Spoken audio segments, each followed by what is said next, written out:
مدینہ المنورہ میں صبح کا وقت تھا. ایک قصاب جو ہے وہ بکری کو ذبح کرنے لگا تو اس نے باہر نکالا تو کسی وجہ سے بکری اس کے ہاتھ سے چھوٹ گئی اور وہ پیچھے بھاگا تو بکری دوڑتی ہوئی در حبیب پہ پہنچ گئی اور حضور کے پاس جا کے وہ بیٹھ گئے. تو وہ قصاب اس کو ڈھونڈتا ہوا پیچھے آیا تو اس نے اس کو ٹانگ سے پکڑ کر کھینچنا چاہا اور لے کر جانے لگا تو حضور نے دو باتیں فرمائی.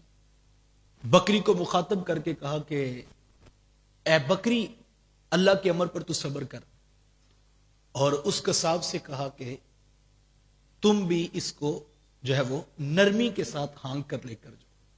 یعنی جانور کو بھی کھینچ رہے تو نرمی کے ساتھ کھینچو, اگرچہ وہ جانور ہے لیکن ذی روح چیز ہے, اس کے ساتھ اچھا سلوک کرنے کا جو اسلام نے درس دیا. اللہ کے رسول صلی اللہ علیہ وآلہ وسلم تشریف فرماتے تو صحابہ فرماتے ایک اونٹ دوڑتا ہوا حضور کے پاس آیا اور اس نے آ کر محبوب علیہ السلام کی مبارک کان کے پاس اپنا منہ کر لیا اور تھوڑی دیر کے بعد اس کا مالک اس کو تلاش کرتا کرتا حضور کی خدمت میں حاضر ہو گیا. بلکہ ایک روایت میں ایسے ہے کہ وہ حضور کے پاس اونٹ کھڑا تھا اور جیسے ہی اس نے اپنے مالک کو دیکھا تو وہ حضور کے پیچھے چھپ گیا. تو حضور نے فرمایا کہ اے اونٹ اگر تو سچا ہے تو تجھے فائدہ ہوگا اور اگر تو جھوٹا ہے تو تجھے تکلیف پہنچے گی. اور پھر حضور فرمایا کہ جو ہمارے در پہ آ جاتا ہے میں محمد اس کو امن کی ضمانت دیتا ہوں. اللہ اکبر. جانور بھی حضور کی چوکھٹ پہ آ جائے تو امن نصیب ہو جاتا. تو حضور نے اس کے مالک سے پوچھا کہ تمہارا جانور جو ہے تمہارے بارے میں شکایت کر رہا ہے. عرض کی حضور یہ کیا کہہ رہا ہے؟ تو حضور میں یہ کہتا ہے کہ ساری زندگی میں نے ان کے کام کیے ہیں, یہ میرے اوپر بوجھ بھی لاتے تھے, یہ میرے ساتھ جو ہے وہ کنویں کو بھی پانی بھی اس میں سے نکالتے تھے, میرے اوپر مشکیزیں لاد لاد کر یہ لاتے تھے.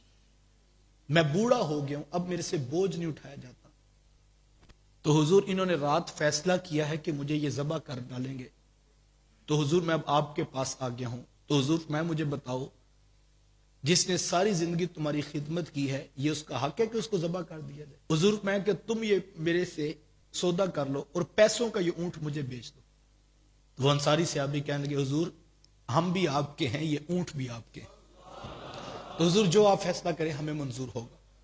تو پھر حضور نے اس اونٹ پر نشان لگایا اور اس کو صدقے کے اونٹوں میں چرنے کے لیے بھیج دیا اور اس کو آزادی نصیب ہو گئی. جانوروں تک اچھا سلوک کرنے کا درس دیا گیا. پھر انسانوں کے ساتھ سلوک کی اہمیت کیا ہو سکتی ہے؟